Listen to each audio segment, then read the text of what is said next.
I was 19 years old when I first strapped myself into a Messerschmitt Bf 109. The cockpit smelled of oil and leather, the stick trembling under my hand as the engine roared to life.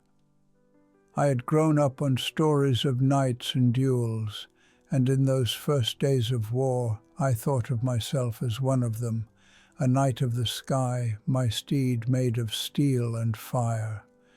Our squadron's first missions came over Poland in September 1939.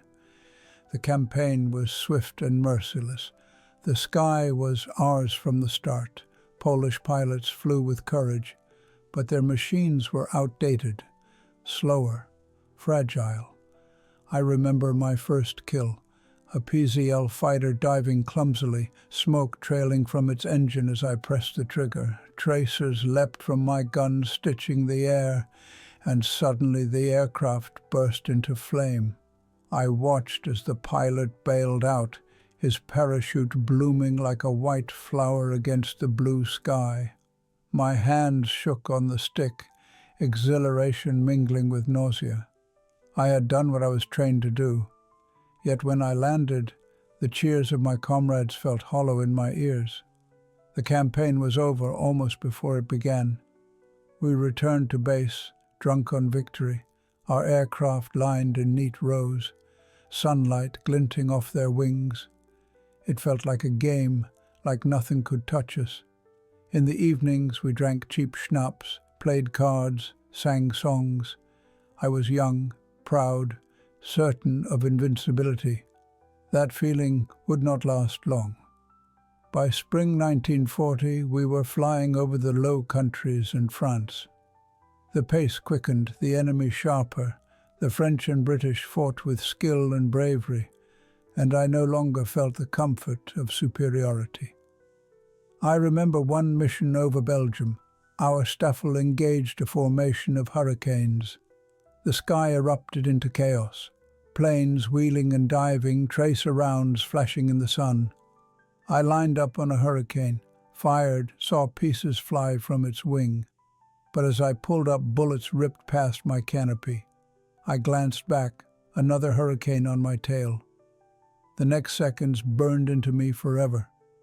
I dove hard, pulling the stick until my stomach lurched.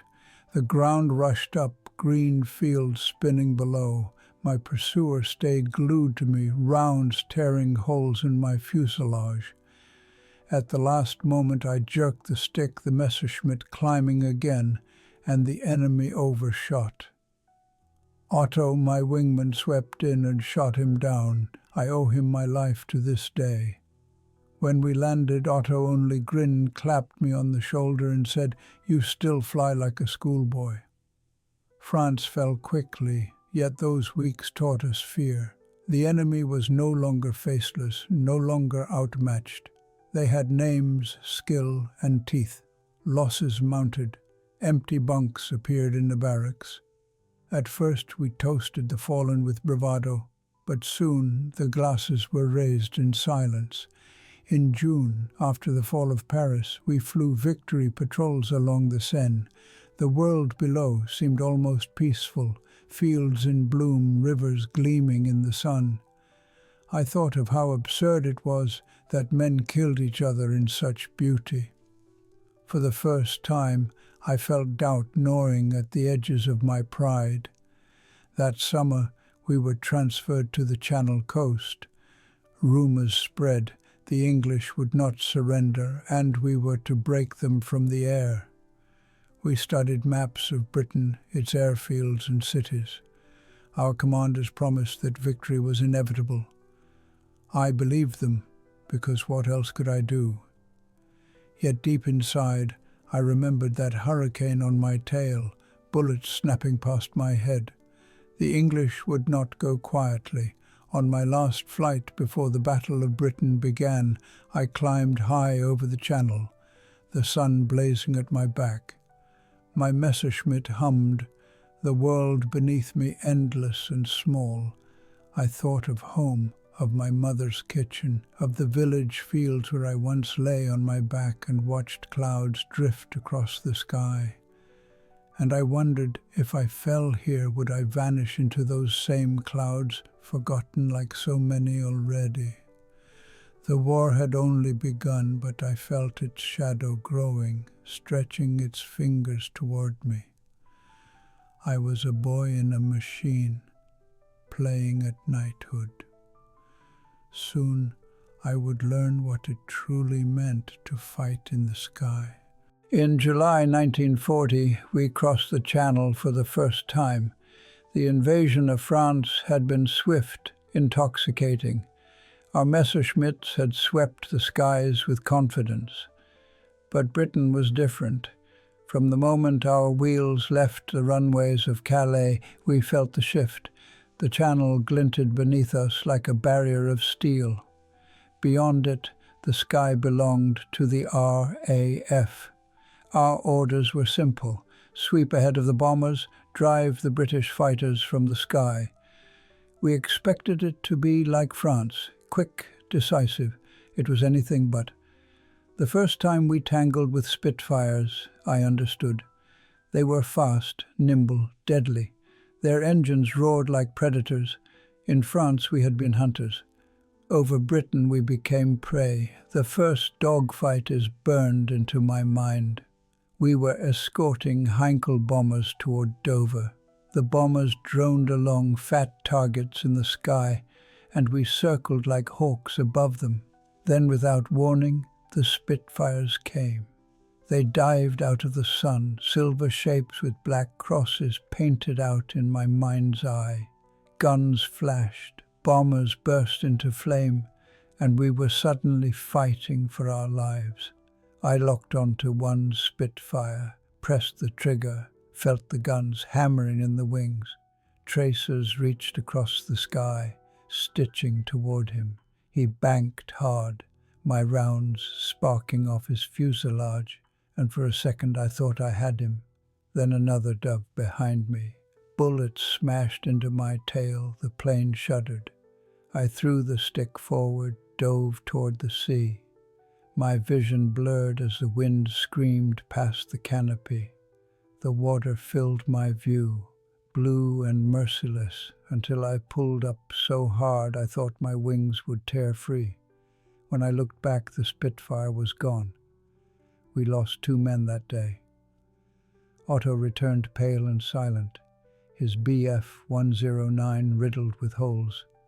The barracks that night were heavy with smoke and silence. No one sang, no one toasted victory. I lay awake, hearing the echoes of machine guns in the dark. The weeks dragged on, each sortie a gamble with death. The British fought with a ferocity I hadn't imagined.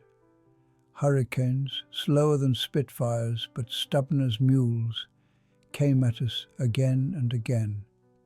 We would escort bombers toward London, only to be swarmed before we reached the coast. Sometimes we made it through, dropping fire on airfields and docks. But more often we limped home, fuel low, nerves shattered. Fuel became an obsession. Our Messerschmitts had power and speed, but their tanks were small. Each mission meant minutes of combat before the gauge forced us home. More than one comrade ran out of fuel over the Channel, their engines dying as the sea swallowed them. To me, the Channel became as terrifying as the enemy, endless water waiting to claim us. Still, there were moments of exhilaration. One morning, flying low over the English countryside, I engaged a hurricane head-on. We fired at the same instant, tracers flashing between us. His canopy shattered, and his plane rolled, plunging into the fields below. I watched the smoke trail across the green hills, felt the adrenaline surge in my chest. Back at base, the mechanic slapped my back. Otto even managed a grin. Yet when night came, I dreamed of the pilot's face, one I had never seen but could not forget. The Battle of Britain wore us down. The RAF never broke. Their numbers seemed endless. For every squadron we scattered, another appeared. Our bombers were massacred, Their crews climbed into their machines each morning like men boarding coffins. We fighter pilots fared better, but each mission took its toll. One by one, bunks in the barracks went empty. Hans, who once played his harmonica after flights, was shot down over Kent. Ernst vanished into the channel, radio silent as his plane sputtered out of fuel. Otto himself was wounded, his leg shattered by shrapnel.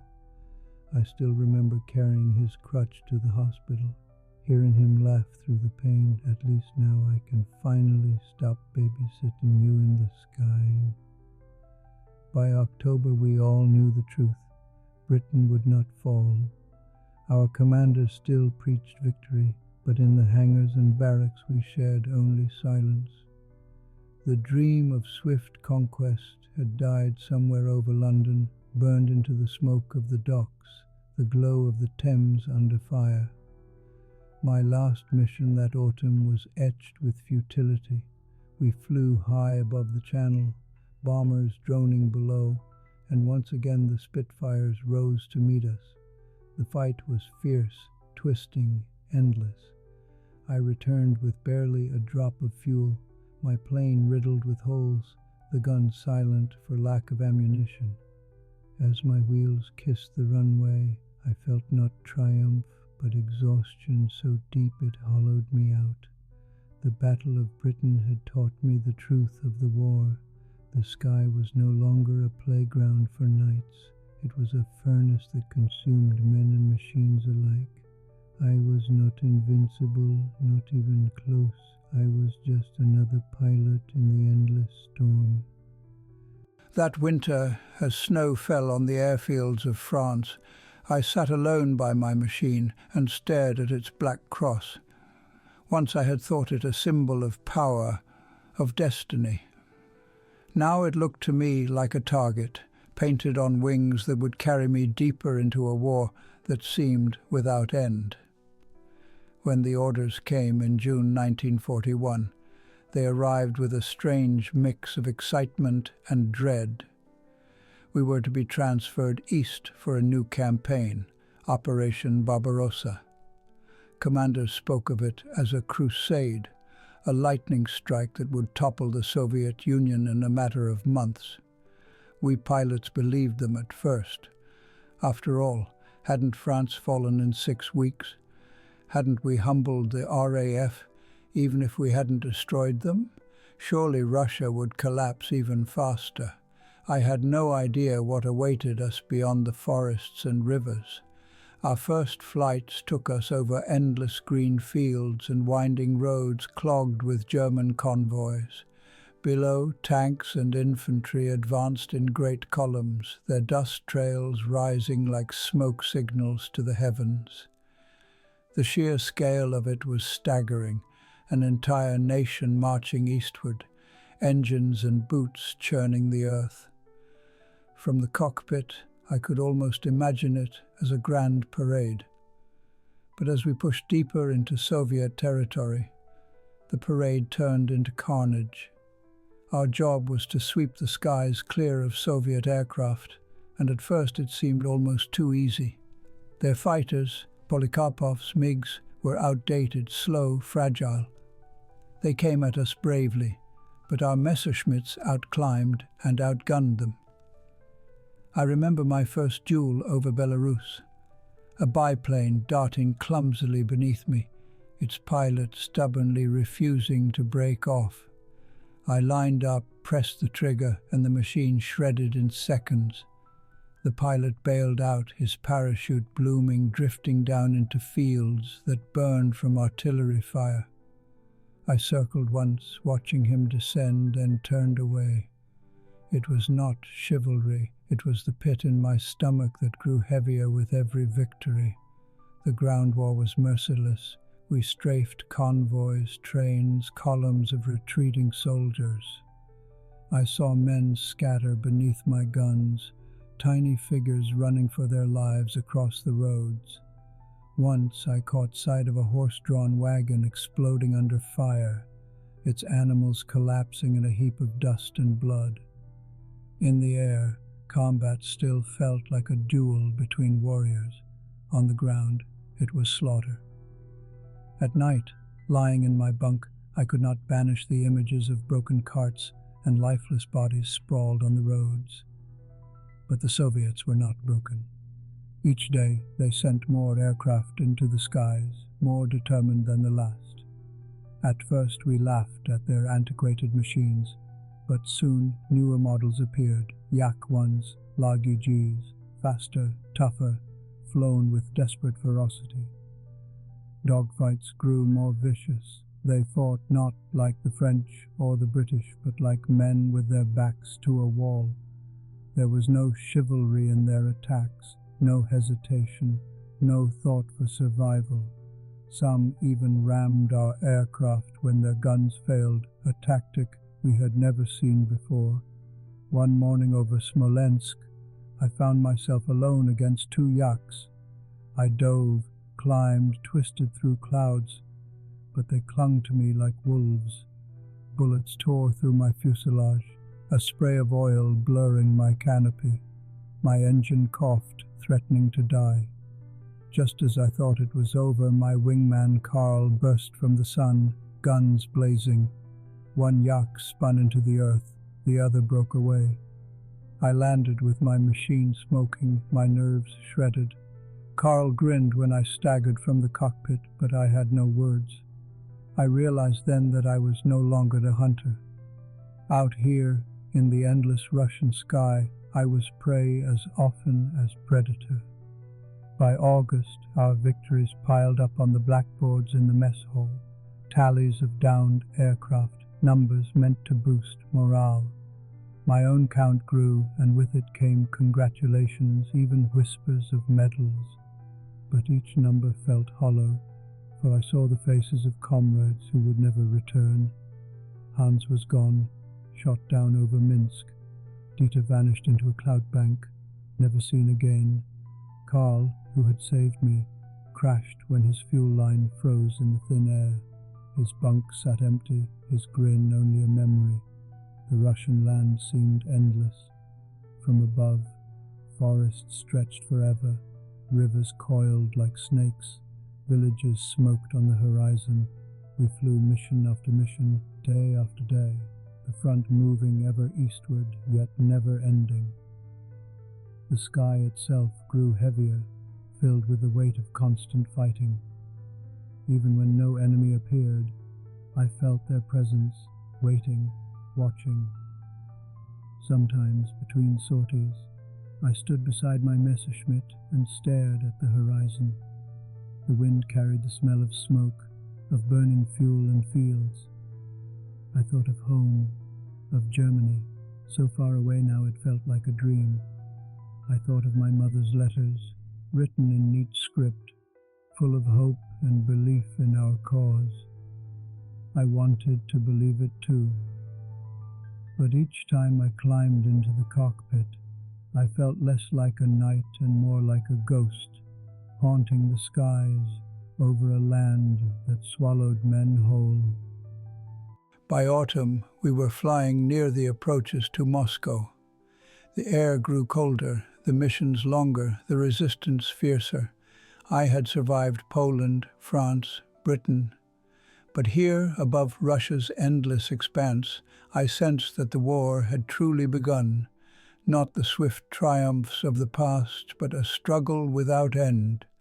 And as I strapped myself in for yet another sortie, I wondered how long my luck would hold before the eastern sky claimed me too.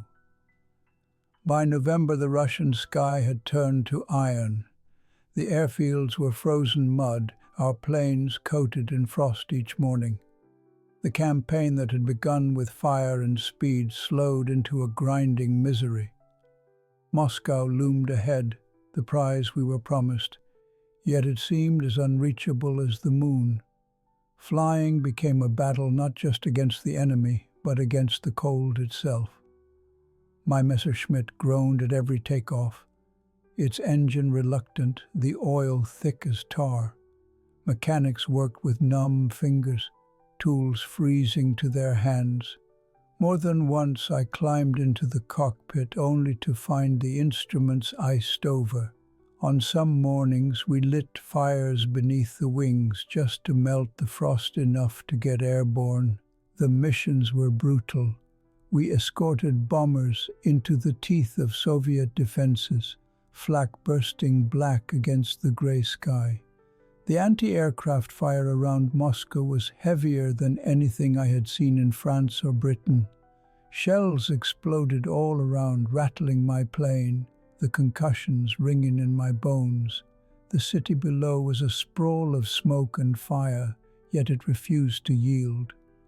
I still remember one sortie in December. We were tasked with strafing Soviet positions on the outskirts of Moscow. As we dove low, tracer fire laced upward, stitching the air with red lines. My guns roared, chewing up trucks and gun emplacements, but a burst of fire tore through my wing.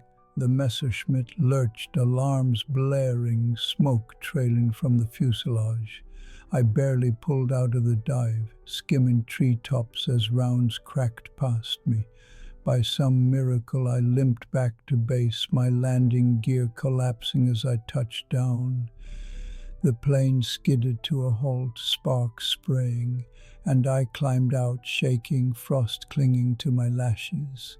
Losses mounted daily, not always from combat, often from the cold. Engines froze in midair, fuel lines burst, pilots bailed out into white wastelands where no rescue was possible. We began to fear the snow as much as the Soviets. Hans, a cheerful boy from Bavaria, vanished during a patrol when his engine seized. We searched, circling the endless forests, but saw nothing but white. Days later, his body was found by infantry, frozen beside his wreck, eyes wide open, staring into the sky. At night, we huddled in drafty huts, blankets pulled tight, breath misting in the air. We burned anything for warmth, crates, chairs, sometimes even parts of wrecked planes. Vodka was our lifeline. I drank it not for comfort, but to chase away the chill that sank into my bones. Conversations grew shorter, laughter rarer. Each morning we checked the bunks, wondering who would be missing by nightfall. And still the Soviets came. Their pilots seemed carved from iron, their machines flying in swarms despite the cold. Yaks and MiGs clawed at us from every direction, often outnumbering us 3-1. I engaged them with numb fingers, my breath fogging the canopy, sweat freezing inside my gloves. Once, in a swirling dogfight above snow-covered fields, a Soviet pilot rammed one of our Bf-10-9s, both planes exploding in mid-air. I stared in horror at the fireball, unable to comprehend such desperation. But to them, it was survival. Every flight a battle for their very homeland. One morning, I climbed high above Moscow and saw the city beneath me, its domes and spires dusted white, smoke rising in black columns. Bombs fell, fires burned, yet still it stood. For a moment, the beauty of it struck me. Frozen rivers, snow glowing in the pale sun, and then flak burst around me, jolting me back into reality. I turned hard, my wings trembling, the illusion shattered. By January, we were exhausted shadows of ourselves. The offensive stalled. Our fuel ran low, our machines crippled by cold. Some days we didn't fly at all, grounded by snowstorms and shortages. Rumors spread of retreat, of disaster at the front. Command still barked orders of victory, but we no longer believed them. The war of swift conquest was over. Now it was a war of survival. I think often of a night near New Year's. We sat in the mess, a dim light flickering, the wind howling outside. Only a handful of us remained from the summer's squadron. Otto, bandaged from a crash landing, stared into his cup. Kurt scribbled in a notebook, his hand shaking. No one spoke. Finally, one pilot muttered, We are frozen in the sky as well as on the ground. We raised our cups in silence to absent friends, to a war that felt endless. The winter of 1941 taught me something the skies of France and Britain never had: fear without hope. For the first time I looked at my Messerschmitt not as a proud steed, but as a coffin of steel, waiting to fall from the frozen heavens. And yet, each dawn I climbed back into it because that was all there was left to do. The summer of 1942 brought with it a new campaign and a new illusion of momentum. After the misery of Moscow, command promised us redemption. Stalingrad, the key to the south, the gateway to the Volga. Take the city and the war is won, they said. We pilots, weary but still bound to duty, strapped ourselves into our Messerschmitts once more. At first it felt like a return to our glory days. We soared above endless steppe, sun blazing down, our formations stretching across the horizon. Below, German tanks and infantry pressed east, dust clouds rising in great curtains. The Soviets resisted fiercely, but we cut through their defenses, claiming victory after victory. In August we reached Stalingrad. The city sprawled along the Volga like a scar, smoke already rising from its factories. From above it looked like nothing but rubble and fire, yet it refused to yield. Day after day we supported the army's advance, strafing Soviet positions, escorting Stukas as they dove into the ruins. The bombers flattened entire districts, block after block reduced to dust. From the air it seemed as if nothing could survive, and yet every time we circled back, the Soviets were still there, hidden in the rubble, firing back with unbroken resolve. My missions over Stalingrad blur together now, one endless roar of engines and gunfire.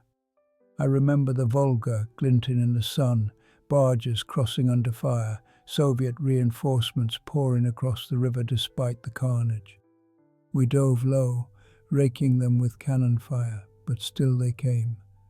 I saw bodies spill into the water, the current carrying them away.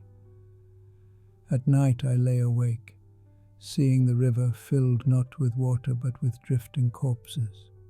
The fighting grew more desperate as autumn set in.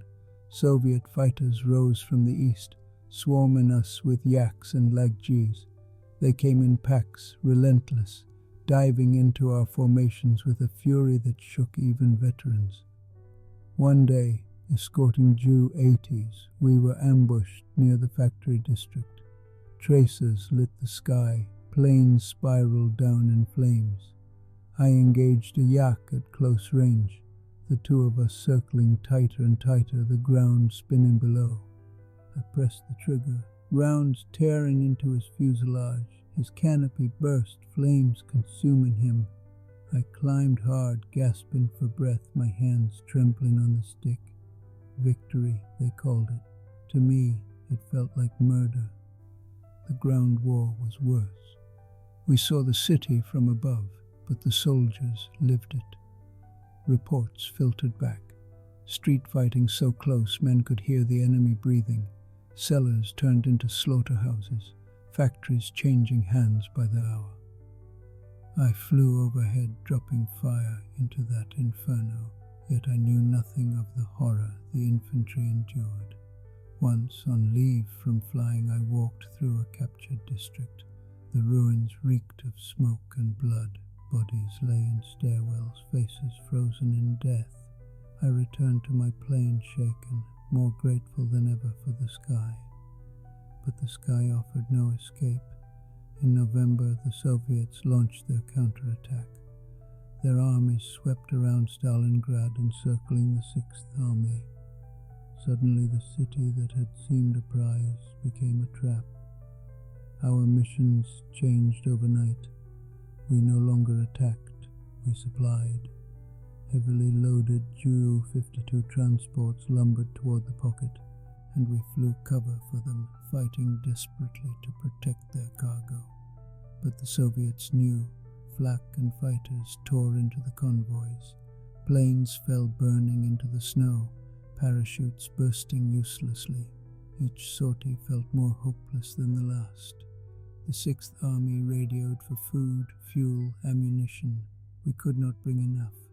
I remember one Ju-52 riddled with holes limping back to base, its crew blooded, its cargo nearly empty. The army in the city was starving, freezing, dying, and we were powerless to save them. By December, the airfield itself became a killing ground. Soviet artillery pounded it daily. We scrambled from runways cratered by shells, ice coating our wings, smoke curling from burning wrecks. More than once I wondered if I would even take off before being destroyed on the ground. When we did get airborne, the sky above Stalingrad was a cauldron of fire. I will never forget one mission late that winter. We flew escort for transports, heading into the pocket. The horizon glowed red with the burning city. Flak exploded around us, Soviet fighters diving in waves. The transports broke formation, scattering, some plummeting in flames. I fought a yak at close range, rounds striking my fuselage, the world spinning in smoke. When I landed, half my squadron was gone. Their bunks remained empty that night, silent reminders of men swallowed by the city. In February 1943, word came the Sixth Army had surrendered. Over 90,000 German soldiers marched into captivity. The once proud Wehrmacht had been humbled, broken in the ruins of Stalingrad. For us in the Luftwaffe, it felt like failure, shame, despair. We had flown until our fuel and strength were gone, but it was not enough. Standing on the frozen airfield, I watched the horizon glow where the city smoldered.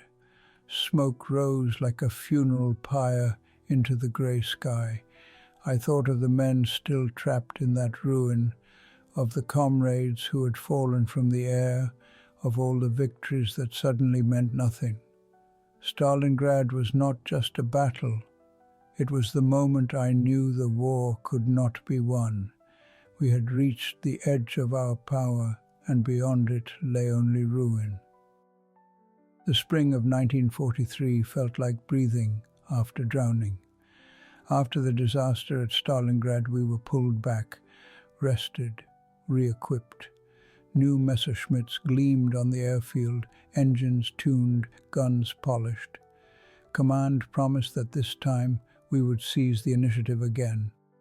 They spoke of a great offensive, Operation Citadel, an assault at Kursk that would break the Soviets once and for all. We wanted to believe. God help us, we needed to. By July, the skies above Kursk roared with the greatest clash of armor and aircraft I had ever seen. Below, the steppe was blackened with tanks, Tigers, Panthers, and endless ranks of T-34s. From the cockpit, it looked like an ocean of steel colliding, waves crashing in fire and smoke. Our role was to sweep the air clear, to buy our ground forces room to maneuver. But the Soviets were ready for us. The first time I faced their new Lavochkin La-5s, I knew the balance had shifted. These were no obsolete biplanes or clumsy yaks. They were fast, tough, deadly. Their pilots flew with skill sharpened by years of survival. When they dove at us, it was with the confidence of hunters who had learned the rules of the sky. One morning sortie near Prokhorovka remains etched in me. We were 10 Messerschmitts escorting Stukas, their sirens wailing as they plunged toward Soviet lines, the sky lit with tracer fire as anti-aircraft guns spat upward. Suddenly, the Soviets appeared, La-5s and Yaks dropping from the sun. The formation broke instantly, the Stukas scattered, and we were swallowed by a whirlwind of dogfights. I locked onto one Lavochkin, firing bursts that sparked along its fuselage. He twisted hard, nearly colliding with me, forcing me to pull away. Another slid onto my tail. Bullets clanged against my armor. Glass shattered across my lap. I dove low, the ground rushing up, tracer fire lacing the air around me. For a moment I thought it was the end. Then Otto returned to flying after his leg healed, swooped in, spraying the Lavochkin until it spun into the ground. He wagged his wings as he climbed away. I grinned in relief, though the grin tasted of blood where I had bitten my tongue. But victories no longer felt like triumphs.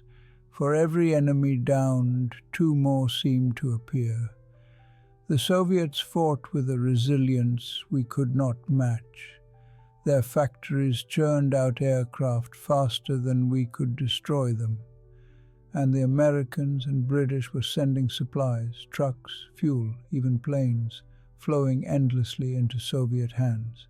Our own resources thinned, every bullet and liter of fuel weighed against shortages. After Kursk, the retreat began.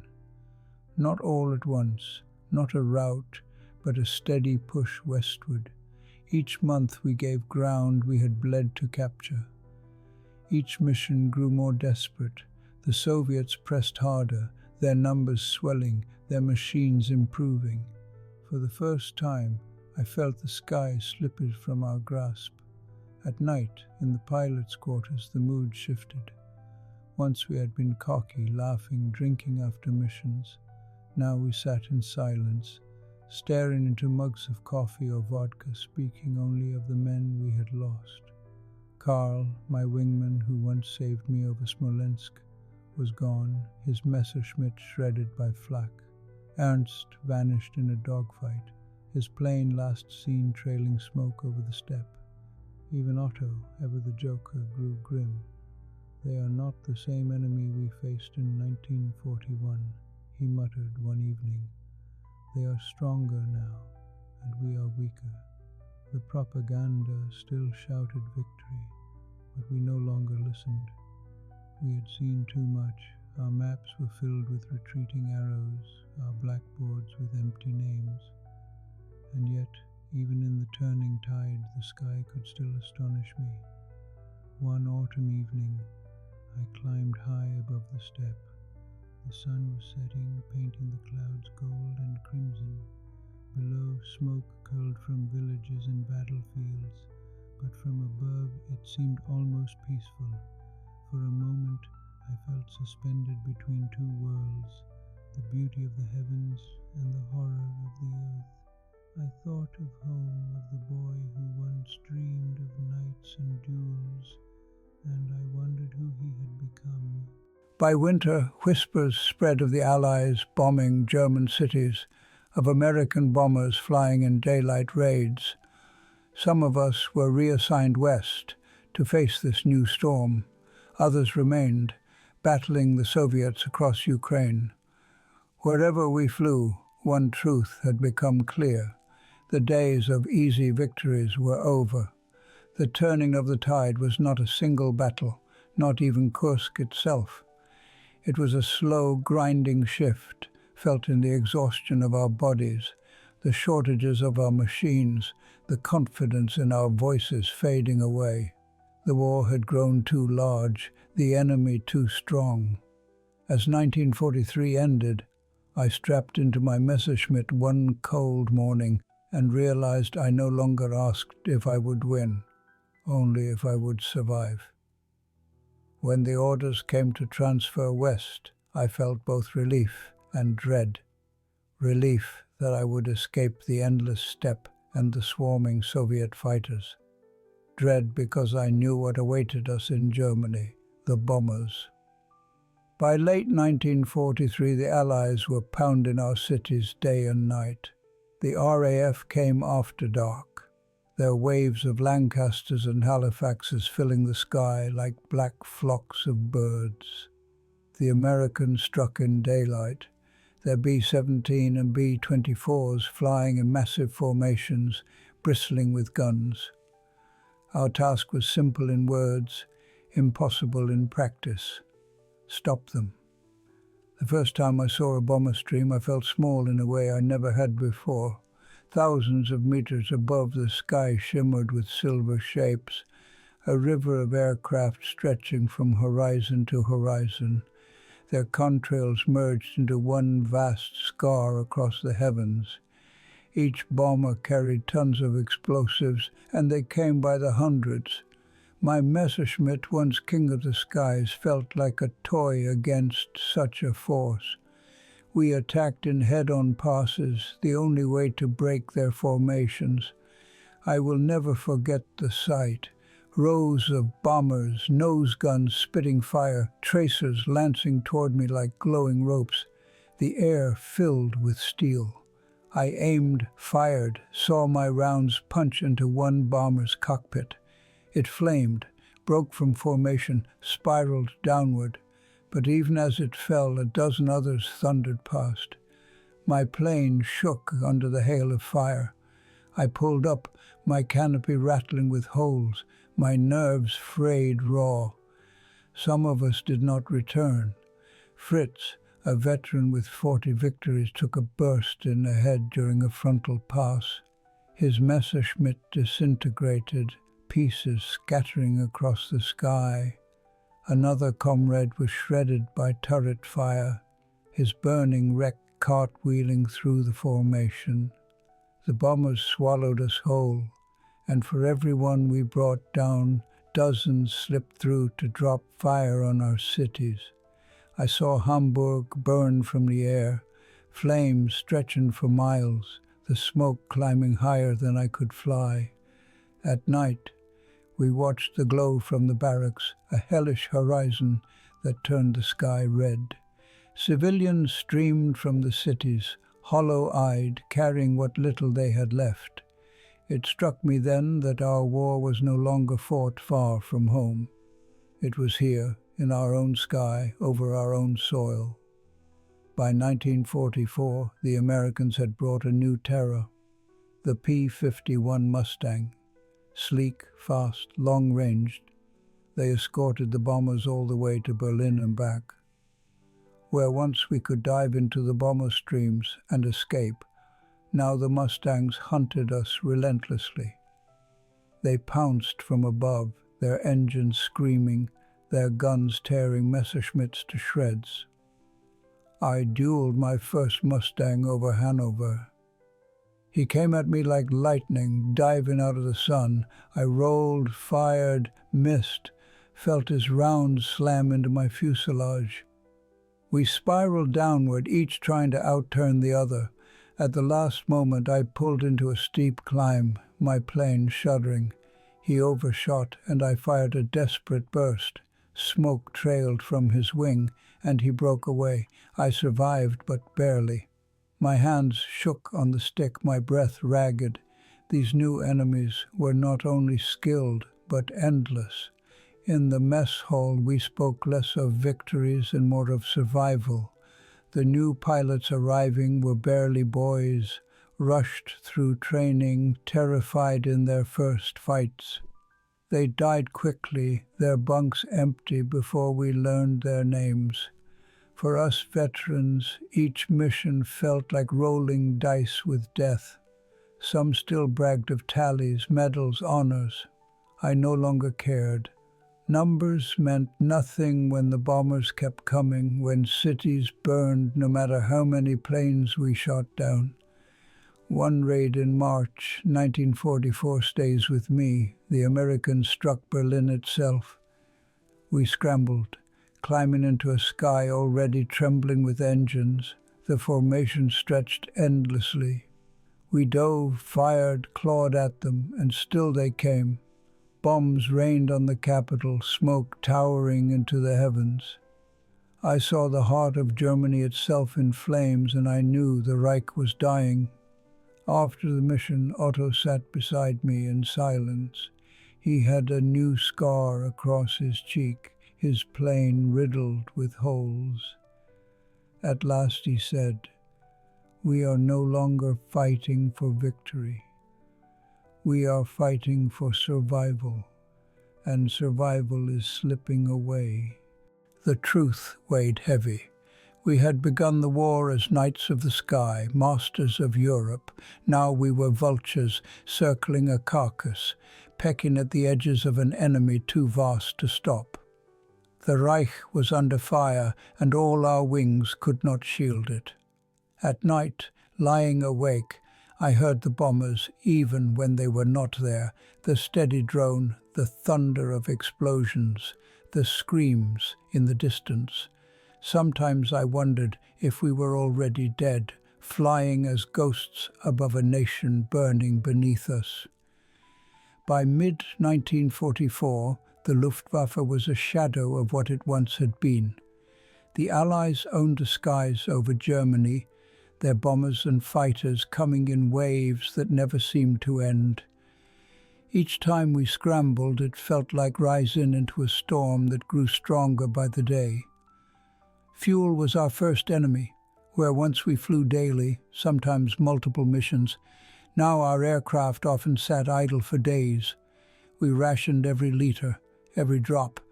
Our bases grew silent except when alarms sent us rushing to machines barely half-fueled, loaded with what little ammunition was left. I remember Otto shaking his head as mechanics siphoned fuel from grounded planes to ready just a handful of Messerschmitts. "We fly on fumes," he muttered. He wasn't exaggerating. More than once I landed with the gauge needle resting on empty, praying the engine would not sputter before the wheels touched the ground. The second enemy was exhaustion. Years of fighting had worn us down. Some of the boys who joined in 1940 were gone, dead or crippled. Those of us who survived carried scars, some on our bodies, more in our minds. New pilots came in, younger and younger, barely trained. They strapped into their fighters with wide eyes, eager to prove themselves. But the sky devoured them. Many did not last a week. Their bunks stayed cold, their names forgotten almost as soon as they arrived. Yet, in the midst of despair, whispers spread of salvation, the jet, the Messerschmitt. Me-262, they said, would change everything. Faster than any Mustang, armed with cannons that could tear bombers apart, it was the future of air combat. For weeks we waited, watching prototypes scream overhead, marveling at their speed. The first time I saw one, it streaked past like a thunderbolt, leaving me breathless. If we had squadrons of these, Otto said, the war could turn. But the jets were too few, too late. The Reich no longer had the fuel, the factories, the time. Most sat idle on runways, their engines starved of supplies. Those that flew were hunted the moment they lifted off, pounced upon by Mustangs before they could climb to safety. I envied their speed, but I did not envy the men inside who knew every takeoff might be their last. The raids grew heavier. Day after day we rose into skies thick with contrails, fighting against impossible odds. Sometimes the bombers filled the heavens so completely it felt like we were gnats swarming an endless wall of steel. My victories meant nothing. A B-17 spiraled into the earth, but 10 more filled the gap it left. Below, cities crumbled, factories burned, families fled into rubble. I flew above my homeland and scarcely recognized it. Fields scarred, towns smoking, rivers glinting with firelight. One mission over Leipzig stays carved in my memory. We were 8 Messerschmitts climbing into a formation of hundreds of American bombers. The Mustangs were waiting, and within minutes the sky dissolved into chaos. I fought like a man drowning, twisting, firing, diving, climbing again. I caught one Mustang in a burst, his wing tearing free, his body tumbling into fire. A bomber followed, its wing aflame as it fell from the formation. but my triumph vanished as traces stitched across my fuselage. My engine coughed, oil splattering the canopy. I dove hard, barely keeping control, landing in a field far from base. When infantry found me, I was still gripping the stick, unable to let go, my hands locked by fear and exhaustion. Back at the airfield, I found Otto gone, shot down during the same raid, his plane shredded in flames before he could bail out. For years he had been beside me, a brother in the air. Now his bunk was empty, his laugh silenced. That night, I sat alone in the mess hall, staring into my cup. I felt hollow, as if part of me had gone down with him. By autumn, I no longer dreamed of victory. My only wish was to survive each mission, to live long enough to see another sunrise. Even that felt uncertain. I had lost count of the times I had stared into gunfire, certain the next burst would be my last. Sometimes I wondered why fate spared me when so many others had fallen. Was I lucky or cursed? And still I climbed into the cockpit when the sirens wailed. My Messerschmitt was battered, patched with whatever scraps the mechanics could find. The paint peeled, the guns jammed, the engine coughed. Yet it lifted into the sky, carrying me into battles we could no longer win. They called it the Reich's last defense. To me, it felt like throwing pebbles against a flood. The Allies rolled forward inexorably, their power too vast, their numbers too great. And we, once the hunters, had become little more than prey, desperate shadows in a dying sky. By 1945, the Luftwaffe was a ghost. We still wore the eagle on our uniforms, still strapped into cockpits. But the pride of earlier years was gone. Our squadrons, once filled with veterans and sleek machines, had dwindled into ragged handfuls of men flying whatever scraps remained.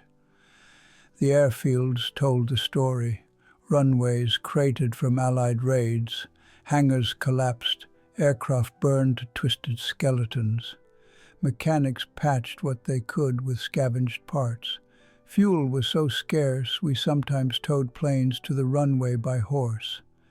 I watched boys, 17, sometimes younger, climb into fighters after barely a month's training. They shook with fear as engines sputtered to life. Most never returned. Their bunks stayed cold, their names unspoken because we had run out of words for grief. The missions felt like suicide. The Allies ruled the skies with swarms of Mustangs, thunderbolts, Spitfires, Tempests. Their bombers droned above in endless rivers, their escorts diving with predatory precision. We scrambled in twos and threes, climbing desperately into skies already crawling with enemies. Sometimes, before we reached altitude, the Mustangs were upon us.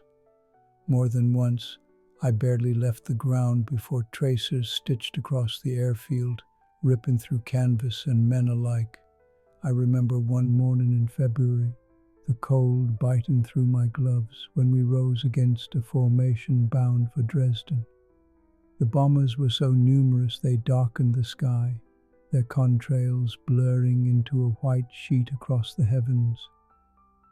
We dove in, cannons spitting, and I struck a B-17 square in the nose. Flames burst, the bomber falling like a wounded beast.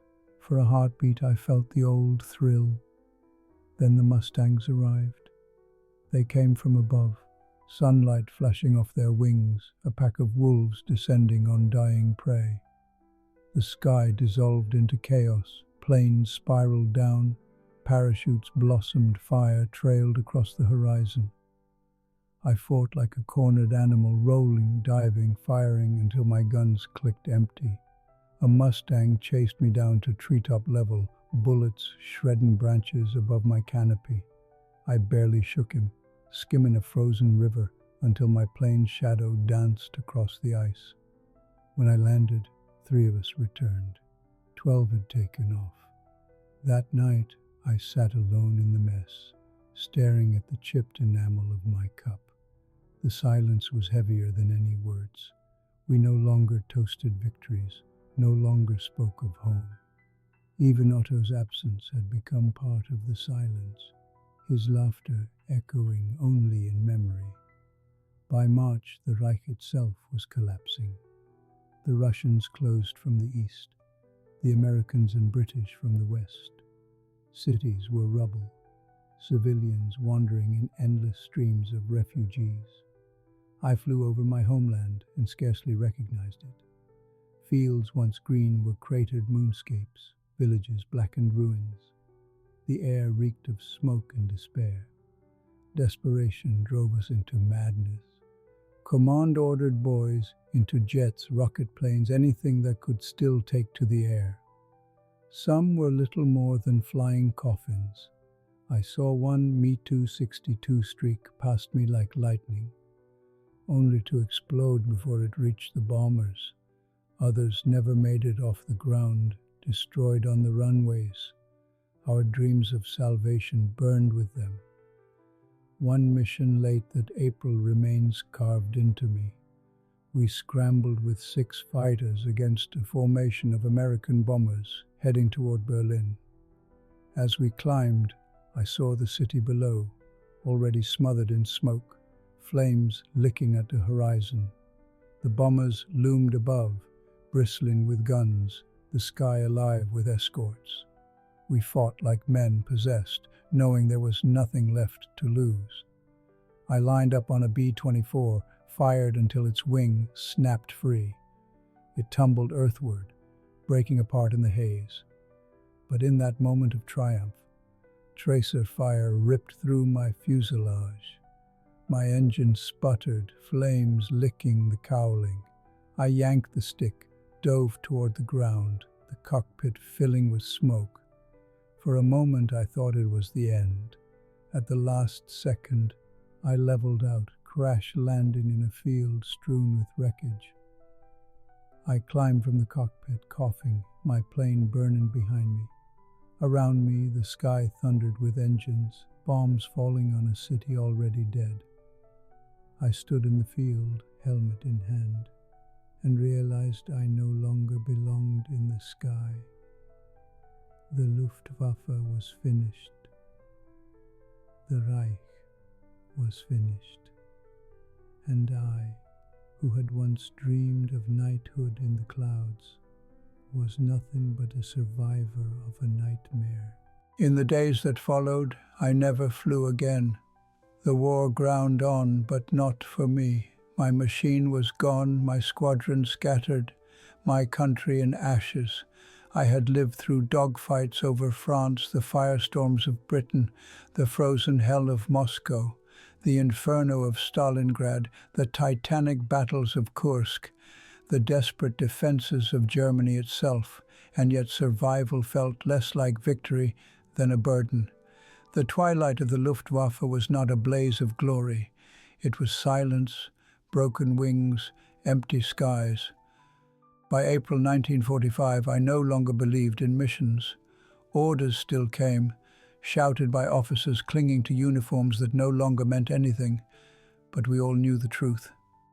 The Reich was collapsing, Berlin encircled, our forces scattered. We flew not for victory, not even for survival, but because there was nothing else left to do.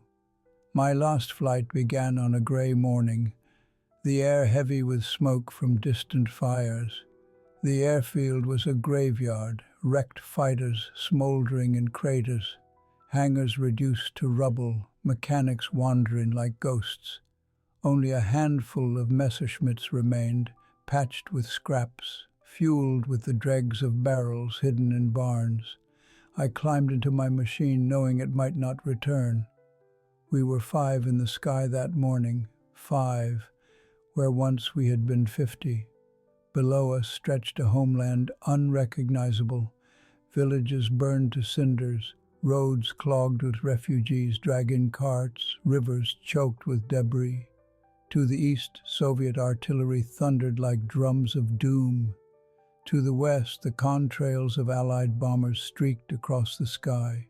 We were trapped between two storms, a nation with no shelter. The mission was to intercept American bombers heading for Berlin. I could see them long before we reached them, an endless river of silver in the clouds, flanked by Mustangs shimmering in the sunlight. My heart pounded, not with adrenaline as in earlier years, but with resignation. I had flown this dance too many times. I knew the steps by heart. We dove together, engines screaming, guns blazing. I fired at a B-17, rounds punching into its wing. Smoke trailed behind it, one engine sputtering, but the formation swallowed it whole, the others pressing on as if nothing had happened. Tracers laced past me, red and white streaks filling the sky. My comrades twisted and turned around me, one bursting into flame, another spinning helplessly downward. Then the Mustangs came, sleek, merciless. Their engines roared like thunder. They fell upon us from above, and the sky dissolved into chaos. I rolled hard, bullets stitching my wing, glass shattering in my canopy. I pulled into a climb, breath ragged, vision blurred by smoke. A Mustang clung to me, its guns flashing, each burst rattling my bones. I dove, the earth rushing up, my Messerschmitt screaming in protest. The Mustang followed. I weaved, twisted, every nerve stretched to breaking. At the last moment I pulled up, the G-forces crushing me into the seat. The Mustang overshot, its shadow flashing across my canopy. I pressed the trigger, guns thundering. My rounds struck home, tearing into its fuselage. The Mustang spun away, trailing smoke, a black streak against the gray. For a heartbeat I felt the old surge, the fleeting echo of triumph. Then my engine coughed, smoke pouring into the cockpit. Warning lights flared, metal shrieked. A burst of tracer fire slammed into my fuselage, the plane shuddering as pieces tore free. My Messerschmitt was dying. I yanked the stick, desperate to keep her level. Below, fields stretched, scarred and broken, dotted with wreckage of other machines. The engine sputtered once more, then gave out, silence swallowing the roar. I aimed for a strip of open ground, the wind screaming past the canopy, the earth rising fast. The crash was a blur of fire and steel. The nose dug into the earth, the plane buckled, my harness biting into my chest. Glass shattered, flames licked at the cowling. Somehow, I unbuckled, kicked the hatch open, crawled out into the dirt. Behind me, my Messerschmitt burned, black smoke curling into the sky. I staggered away, each breath a rasp, my body bruised but alive. For a long time, I stood in that field, watching my last machine burn. The sky above thundered with engines, the bombers pressing on toward Berlin. In the distance, artillery rumbled, the ground trembling beneath my boots. Around me, silence stretched, broken only by the crackle of fire. I realized then that my war was over, not in a blaze of glory, not in a heroic duel, but in smoke and ruin, walking away from a machine that had carried me through 6 years of death. I was no knight, no hero. I was a survivor, nothing more. In the days that followed, I hid among the ruins. The front lines rolled past, the Reich crumbled, and I shed my uniform for civilian clothes. I buried my medals in the dirt, tokens of a war that had consumed everything I once believed in. I walked among the ruins of villages, among civilians who stared at me with hollow eyes. Sometimes I still look up at the sky.